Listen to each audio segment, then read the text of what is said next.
स्वतंत्रता दी है कि मैंने हम चाहें तो अपना कल्याण कर लें। अगर भगवान मनुष्य को परतंत्र कर दें तो फिर उसका कल्याण कैसे होगा? कल्याण का मौका कहाँ मिलेगा? जैसे पशु पक्षी आदि हैं, उनके पास अपने कल्याण का मौका नहीं है। शास्त्र, सत्संग, गुरु, संत, महात्मा आदि किस काम आएंगे? माने वो मनुष्य, हमारे को भगवान ने मनुष्य जीवन में स्वतंत्रता दी है, ठीक से हम बात को समझ सकते हैं, विचार कर सकते हैं, निर्णय कर सकते हैं, परमात्मा की प्राप्ति कर सकते हैं। तो अगर हम ऐसा ना कर सकते हों तो फिर ये शास्त्र, सत्संग, गुरु, संत, महात्मा किस काम आएंगे? सब व्यर्थ हो जाएंगे। जैसे किसी को बंदूक दी जाती है तो अपनी रक्षा के लिए दी जाती है, दूसरे को मारने के लिए नहीं। अगर वह उस बंदूक से किसी को मारता है तो उसको दंड होता है। इसी तरह भगवान ने मनुष्य को अपना कल्याण करने के लिए स्वतंत्रता दी है, पाप करने के लिए नहीं। माने आज हम चाहें तो स्वतंत्र हैं, चाहे पाप करें चाहे पुण्य, भगवान में लगे चाहे संसार में, परंतु स्वतंत्रता भगवान ने जो दी है वो अपने कल्याण के लिए दी है, पाप में लगने के लिए। फिर एक प्रश्न है, किसी श्रोता ने महाराज जी से प्रश्न किया कि मेरी एक बच्ची है और मेरे पति कुछ कमाते नहीं हैं, मैं बड़ी दुखी हूँ और तलाक देने की सोच रही हूँ, मुझे क्या करना चाहिए? महाराज जी ने बताया तलाक देने से क्या कमाई हो जाएगी? बच्ची का विवाह हो जाएगा? भाई लोगों को सोचना चाहिए और निकम्मे में रहकर काम करना चाहिए। हम साधु लोगों को सब चीज़ें मुफ्त में मिलती है, भोजन, कपड़ा, मकान, यात्रा के लिए टिकट आदि सब मुफ्त में मिलते हैं। अगर हम कुछ भी ना करें तो भी हमें रोटी मिलेगी, फिर भी हमारा इतना काम रहता है कि समय नहीं मिलता। आप लोगों को रविवार के दिन छुट्टी मिलती है, पर हमें किस दिन छुट्टी मिलती है? 12 महीनों में हमें कभी छुट्टी मिलती ही नहीं। आप तो गृहस्थ हो, आपको तो कभी निकम्मा रहना ही नहीं चाहिए। निकम्मा आलसी आदमी पापी से भी नीचा होता है। निकम्मा आलसी आदमी पापी से भी नीचा होता है। वह मनुष्य कहलाने लायक नहीं है। वह मनुष्य कहलाने लायक नहीं है। हम कह सकते हैं, समझा सकते हैं, और हम क्या कर सकते हैं? माने आप ना माने तो हम क्या कर सकते हैं? देखिए, अभी जो इसमें ये बात आई कि स्वामी जी महाराज ने बताया कि आप लोगों को तो रविवार को भी छुट्टी होती है और मेरे को वो भी नहीं होती। और यहाँ शंका हो सकती है कि उनके ऐसा कौन सा काम है, उनके ऐसा कौन सा काम है। तो आप देखें तो स्वामी जी महाराज जी के सन 90 से लेकर और 2005 तक के प्रवचन उपलब्ध हो जाते हैं आसानी से, जिसमें भी उनकी आयु उस समय 90 से जो है मतलब सन 2005 में उनका शरीर शांत हुआ 102 वर्ष की अवस्था में। तो 90 से 2005 तक के प्रवचन उनके उपलब्ध हैं। तो उसमें भी अपने प्राय क्या देखते हैं कि कोई भी दिन हो उनका प्रतिदिन का प्रवचन हुआ। हो सकता है सन 2005 में कोई दिन ऐसा गया हो क्योंकि बहुत अस्वस्थता थी, 102 वर्ष की आयु थी, नहीं तो उनका प्रवचन जो है मैंने ऐसा भी सुना है जब वो ट्रेन में सफ़र कर रहे हैं तो 5 बजे का प्रातःकाल का जो प्रवचन है, स्तुति प्रार्थना है, वो कभी भी मिस होती हुई नहीं लगी। सफ़र में भी वो प्रवचन कार्यक्रम हुआ है, रिकॉर्डिंग भी हुई है। तो उनके प्रतिदिन के 2 या 3 कार्यक्रम रहे, चाहे वो कभी भी किसी भी शहर में रहे, कभी किसी शहर में, कभी किसी शहर में, तो ये सत्संग कार्यक्रम चलते रहते हैं। तो इसलिए महाराज जी संडे हो, चाहे रविवार हो, चाहे शुक्रवार हो, चाहे कोई भी दिन रहा हो, होली हो, चाहे साल हो, चाहे दिवाली हो, परंतु सत्संग प्रतिदिन का मिल जाता है।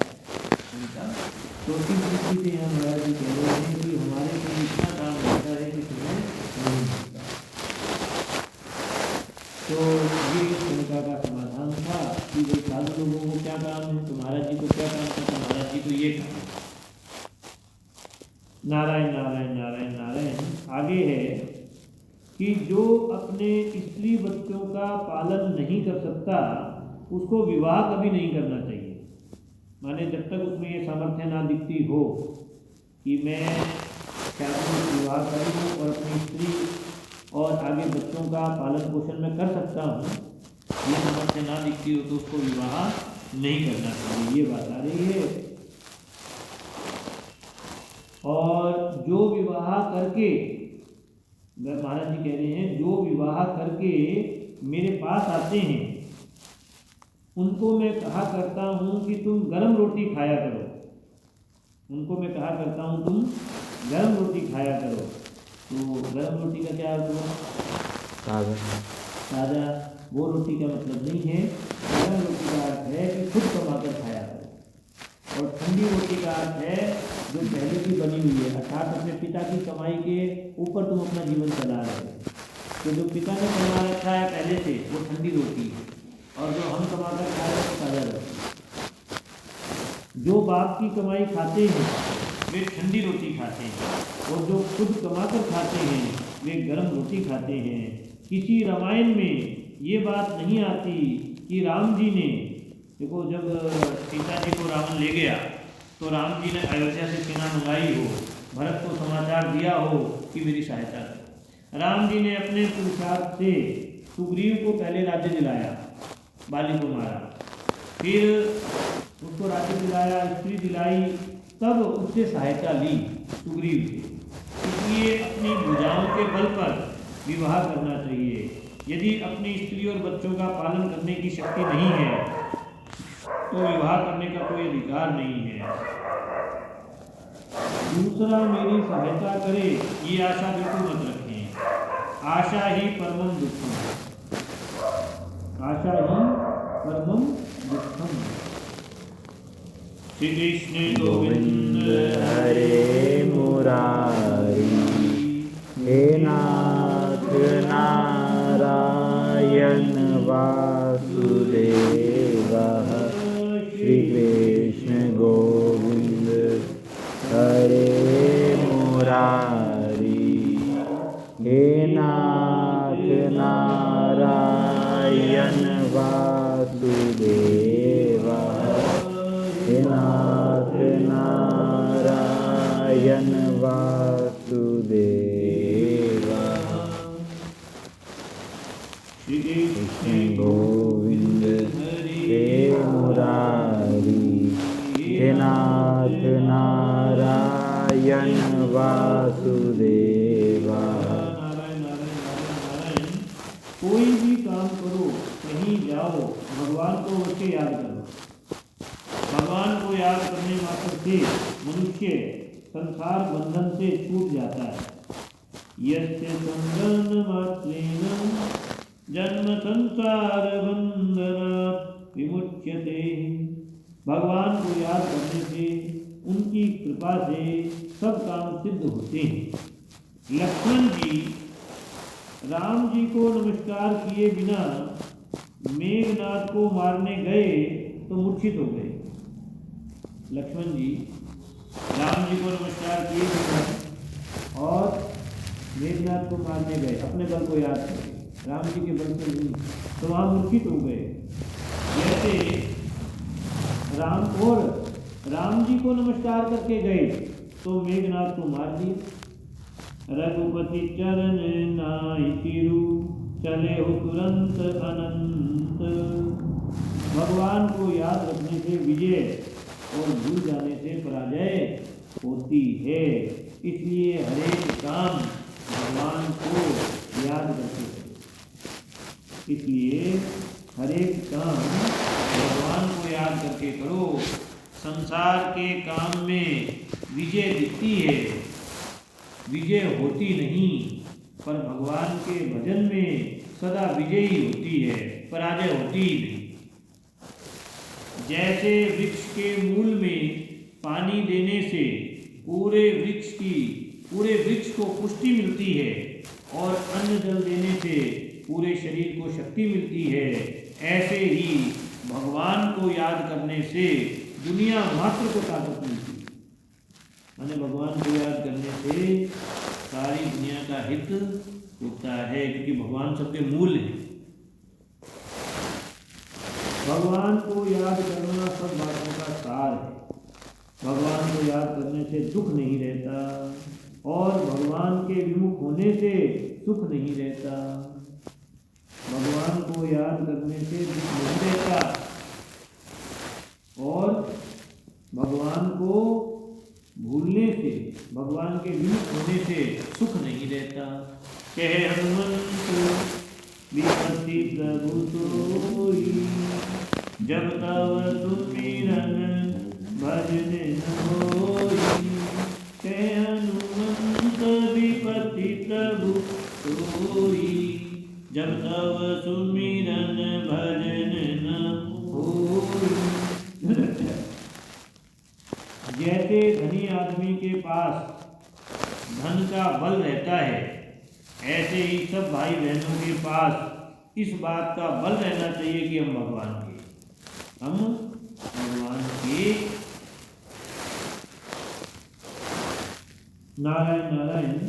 आप चलना फिरना, उठना बैठना, सोना जगना, खाना पीना आदि जो भी काम करें, भगवान के लिए ही करें, भगवान के लिए ही करें तो आपको सुगमता पूर्वक भगवत प्राप्ति हो जाएगी।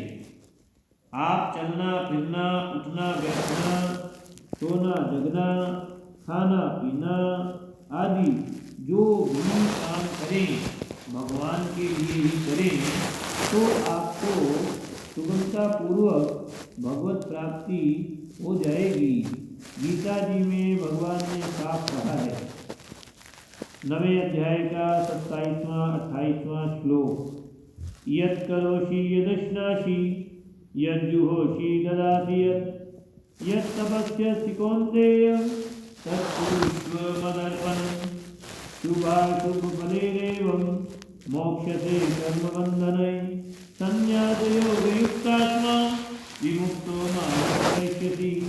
भगवान कहते हैं, हे कुंती पुत्र, तू जो कुछ करता है, जो कुछ भोजन करता है, जो कुछ यज्ञ करता है, जो कुछ दान देता है और जो कुछ तप करता है वह सब मेरे अर्पण कर दे।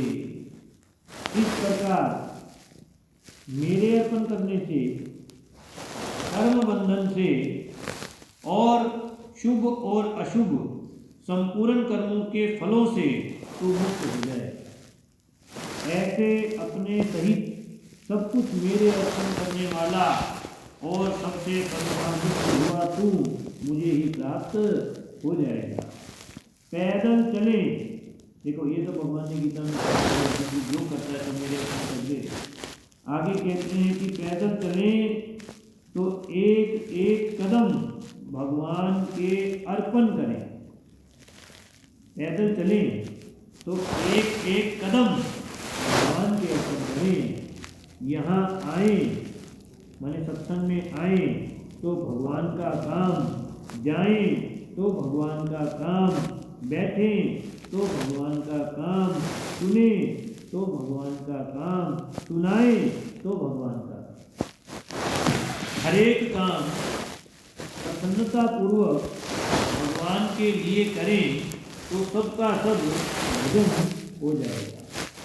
केवल भाव बदलना, हर एक काम प्रसन्नता पूर्वक भगवान के लिए करें तो सबका सब भजन हो जाएगा। केवल भाव बदलना है। ये संसार में रहते हुए ही परमात्मा को प्राप्त करने की युक्ति है। माने गृहस्थ में, घर परिवार में रहते हुए ही परमात्मा को प्राप्त करने की युक्ति है।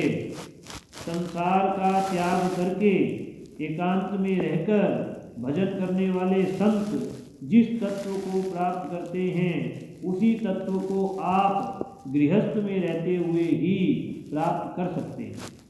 भगवान का काम करने वाला संसार में रहते हुए भी संसार में नहीं रहता किंतु भगवान में रहता है। भगवान का काम करने वाला हमारे पास, हम संसार में आए थे तो साथ में कुछ लाए नहीं थे और जाएंगे तो शरीर भी साथ नहीं जाएगा। हमारे पास जो कुछ है सब भगवान का दिया हुआ है। हमारे पास जो कुछ है सब भगवान का दिया हुआ है। अतः क्रिया और पदार्थ दोनों को ही भगवान के अर्पण कर दो। क्रिया माने जो भी आप करते हैं और पदार्थ माने जो भी आपके पास वस्तु सामग्री है सब भगवान की है, अपना नहीं। तो अपना कुछ नहीं है, अपने लिए कुछ नहीं चाहिए और अपने लिए कुछ नहीं करना, सब भगवान का है, भगवान के लिए है और उन्हीं की प्रसन्नता के लिए उन्हीं के अर्पण करना है। जो भी काम करना है उन्हीं के अर्पण करना है। एकनाथ जी महाराज ने भागवत के एकादश स्कंद की जो टीका लिखी है उसमें वर्णन आया है कि घर में झाड़ू से फूस कचरा इकट्ठा करके बाहर फेंके तो वह भी भगवान के अर्पण करते भजन हो जाएगा। फूस कचरा कूड़ा करकट भी अपने बाहर फेंके तो भगवान के अर्पण कर दें। श्री कृष्ण अर्पणमस्तु। हे प्रभु ये आपके अर्पण हैं, तो वह भी भजन हो जाए। हर क्रिया, छोटी से छोटी क्रिया, बड़ी से बड़ी क्रिया, सब प्रभु के, भगवान के अर्पण कर। सभी शरीर अपना ही नहीं है, अपना कुछ है ही नहीं, कुछ भी नहीं है अपना, अपना कुछ नहीं। कुछ भी नहीं। शरीर ही अपना नहीं है, कुछ अपना है ही नहीं, कुछ भी नहीं है। बात यही है, शरीर समेत अपना कुछ भी नहीं। ये तो बच्चों को कहते हैं, शरीर ही अपना है, तो बच्चे भी खाते हैं। हाँ, तो बच्चे कहाँ से होंगे? ठीक बात है। जब शरीर कहलाता है, अपना कहलाने वाला शरीर ही जब वास्तव में अपना नहीं है, तो इस शरीर के संबंधी अपने संबंधी को हासिल होते हैं। नहीं बैठेगी बात, नहीं बैठेगी। सही बात है। नारायण नारायण नारायण नारायण। सभी भाई बहन आज से अपने आप को बदल दें कि हम संसारी नहीं है भगवान के। सभी भाई बहन आज से अपने आप को बदल दें कि हम संसारी नहीं हैं, शरीर संसार के नहीं हैं, भगवान के हैं। वास्तव में हम पहले से ही भगवान के थे और हमारा उधर ध्यान नहीं था। अब उधर हमारा ध्यान चला गया।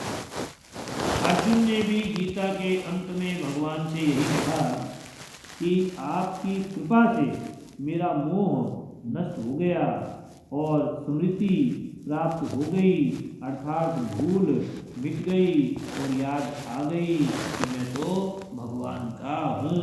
नष्टो मोह स्मृतिर्लब्धा त्वत्प्रसादान् मयाच्युत। तो भगवान ने जो कृपा अर्जुन पर की, वह कृपा हम सब पर। कलयुग में भगवान की विशेष कृपा होती है। अन्य युगों की अपेक्षा कलयुग में भगवान जल्दी मिलती है। अन्य युगों में वर्षों तक भजन ध्यान करने पर जो प्राप्ति होती है, वह कलयुग में दिनों में हो जाती है। कारण कि इस समय भगवान को कोई पूछता नहीं। जिसको कोई नहीं पूछता वह वस्तु सस्ती हो जाती है। जिस वस्तु के ग्राहक ज़्यादा होते हैं वह वस्तु महंगी होती है। आज भगवान निकम्मे बैठे हैं क्योंकि लोग राग, द्वेष, काम, क्रोध, लोभ, मोह आदि में लगे हुए हैं। हम भगवान के हैं और संसार में आकर भगवान का ही काम करते हैं, ऐसा मान लें। हम भगवान के हैं और संसार में आकर भगवान का ही काम करते हैं, ऐसा मान लें। आप शौच, स्नान, संध्या, वंदन आदि सब काम भगवान का ही करते हैं। आप स्नान करते हैं तो भगवान का काम, कपड़े धोते हैं तो भगवान का काम, माताएं बहनें रसोई बनाती है तो भगवान का काम, भोजन करते हैं तो भगवान का काम, कुल्ला करते हैं तो भगवान का काम, जल पीते हैं तो भगवान का काम, व्यापार करते हैं तो भगवान का काम, खेती करते हैं तो भगवान का काम। जो कुछ करते हैं भगवान का ही काम करते हैं। ऐसा करने से आपका जीवन महान पवित्र हो जाएगा। आप संत हो जाएंगे। आपके हाथ का अन्न जल पवित्र हो जाएगा। आपके हाथ का अन्न जल पवित्र हो जाएगा। तो ये बात है कि हम भगवान के, घर भगवान का, सब वस्तुएं भगवान की, सब व्यक्ति भगवान के, सब काम भगवान। अब काम जो भी हो अपना, पाठ पूजा या नाम जपना, घर का दुकान का जो भी हो सब प्रभु का मान के ही करना। घर का दुकान का जो भी हो सब प्रभु का मान के ही करना।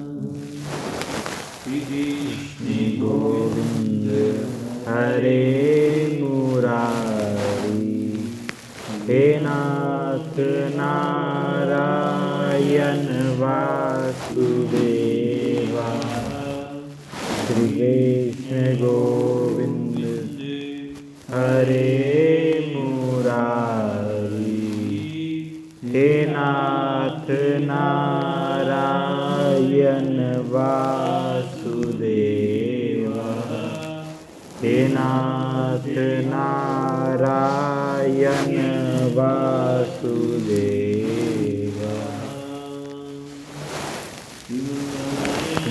नारायण नारायण श्रीमन नारायण नारायण नारायण भजमन नारायण नारायण नारायण भजमन नारायण नारायण नारायण श्रीमन नारायण नारायण नारायण।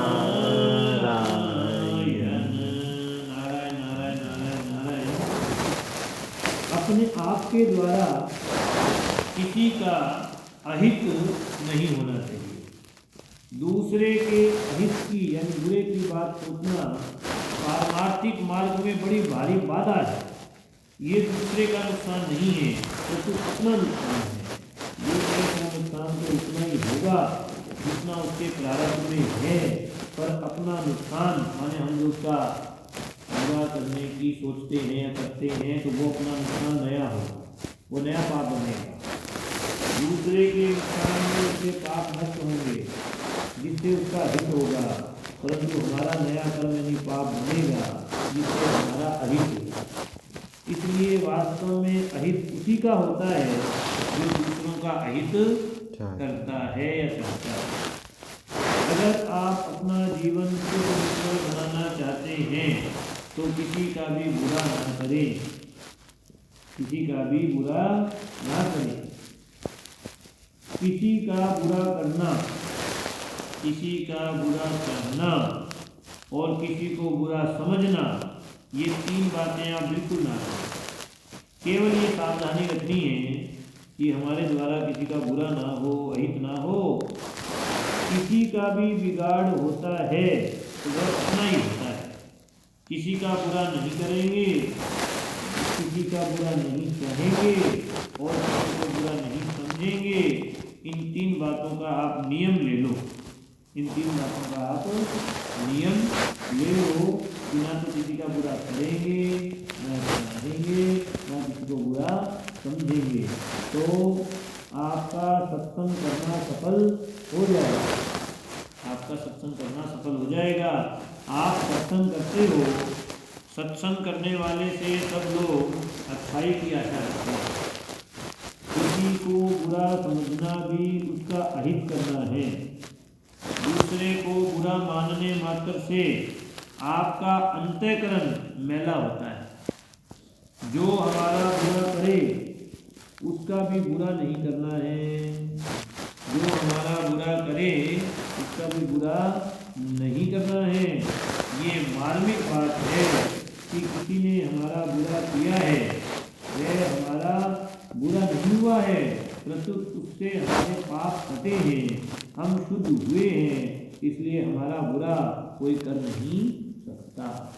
माने उसने हमारा वास्तव में तो भला ही हुआ है। जो किसी का बुरा करना चाहता है वह अपना ही बुरा करता है।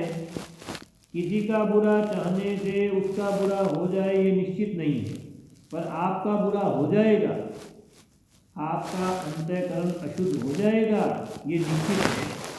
अगर दुष्ट लोगों की चाहना पूरी हो जाती, उनका वश चलता, तो वे संसार में किसी को सुखी नहीं रहने देते, परंतु उनका वश उसी पर चलता है जिसका प्रारब्ध खराब आया हो। माने किसी का नुकसान होता है तो वास्तव में उसके प्रारब्ध के अनुसार ही होता है। दूसरे को शाप देने से उसको शाप लगे चाहे ना लगे, पर आपका अंतःकरण जरूर मैला हो जाएगा। इसमें संदेह नहीं। द्वारिका जाते समय जब महाभारत का युद्ध हुआ तो युद्ध की समाप्ति पर भगवान द्वारिका जाते हैं। तो द्वारिका जाते समय बीच में भगवान श्री कृष्ण को उतंक मुनि मिले। उतंक मुनि को ये पता नहीं था कि महाभारत का युद्ध हो चुका, उन्हें तो ये समझ थी कि हो सकता है, परंतु उनके मन में ये बात थी कि जब भगवान कृष्ण बीच में हैं तो वो इस युद्ध को होने ही नहीं देंगे, वो इस युद्ध को होने ही नहीं देंगे, उनके मन में ये बात। तो जब भगवान कृष्ण उनको मिले तो उन्होंने उतंक मुनि ने कहा कि महाराज आपने कौरवों पांडवों का युद्ध नहीं होने दिया, ये आपने बहुत ठीक काम किया। वो नहीं जानते थे कि युद्ध तो हो चुका है। भगवान ने कहा कि युद्ध तो हो गया और कौरव मारे गए। ये सुनकर उतंक मुनि ने कहा कि आपके रहते युद्ध हो गया, ये आपने ठीक नहीं किया। माने आपने सामर्थ्य थी रोकने की, आपने रोका क्यों नहीं? तो मैं आपको श्राप दूंगा, मैं आपको श्राप दूंगा। भगवान ने कहा कि इसमें मेरा कोई कसूर नहीं है, अतः श्राप देने से मेरे को तो श्राप लगेगा नहीं, पर आपका पुण्य नष्ट हो जाएगा। माने मेरा तो कुछ बुरा नहीं होगा, परंतु आपका बुरा अवश्य ही हो जाएगा। संत लोग अपना अंतःकरण शुद्ध रखने के लिए बड़े तत्पर रहते हैं। एक साधु थे, उनकी मान बढ़ाई ज़्यादा होने लगी तो उनसे द्वेष रखने वाले कुछ लोग लाठी लेकर उनको मारने आए। साधु ने तुरंत एक चादर ओढ़ ली और आंखें मीच ली। साधु को कई चोटें आई। लोगों ने साधु से पूछा कि जब आपकी पिटाई हो रही थी तो आपने चादर क्यों ओढ़ ली? क्या चादर ओढ़ने से लाठी की मार नहीं पड़ती? तो साधु बोले कि मार तो पड़ती, लेकिन मैंने चादर इसलिए ओढ़ ली कि अगर मैं उनको देख लेता और पहचान लेता तो उनके प्रति मेरे मन में बुरा भाव आ जाता कि ये मेरे को मारने के लिए आए, तो मेरा बुरा करने वाले हैं, तो मैं उनको देख ना सकूं, इसलिए मैंने चादर ओढ़ ली कि मेरा भाव उनके प्रति खराब ना हो, क्योंकि इससे मेरा ही नुकसान होगा, इससे मेरा ही नुकसान होगा। तो कितनी सावधानी जो है तो महाराज जी कह रहे कुछ साधु ने रखी। जब मनुष्य भगवान को अपना मान लेता है तो उसकी दरिद्रता मिट जाती। दरिद्रता यानी कि देखो क्या लिखा है, आप भगवान को अपना मान लोगे तो दरिद्रता आपके पड़ोस में भी नहीं रहेगी। आप भगवान को अपना मान लोगे तो दरिद्रता आपके पड़ोस में भी नहीं रहेगी, परंतु संसार को अपना मानोगे तो दरिद्रता कभी मिटेगी नहीं। दरिद्रता यानी कि ममतापना। ममतापना, ममतापना यानी कि संसार की मांग, वस्तुओं की मांग, अनुकूल स्थितियों की मांग, भोगों की मांग, ये जो ममतापना है ये दरिद्रता है। परंतु संसार को अपना मानोगे तो दरिद्रता कभी मिटेगी नहीं। आप धनी आदमी को बड़ा सुखी समझते हैं, पर वास्तव में वो बड़ा दुखी है, उस पर दया आनी चाहिए। आप धनी आदमी को बड़ा सुखी समझते हैं, पर वास्तव में वह बड़ा दुखी है, उस पर दया आनी चाहिए। धनी आदमी साधु से, ब्राह्मण से भी डरते हैं कि कुछ मांग ना ले, कुछ मांग ना ले। वे सरकारी आदमियों से भी डरते हैं, चोर डाकुओं से भी डरते हैं, यहाँ तक कि बेटे पोतों से भी डरते हैं कि ये धन नष्ट कर देंगे। अब उनको सुख शांति कैसे मिलेगी? उनको सुख शांति कैसे मिलेगी? अगर आपका भगवान में प्रेम होगा तो गृहस्थ में भी मौज से रहोगे, और संसार में प्रेम होगा तो रोना पड़ेगा ही, रोए बिना रह सकते।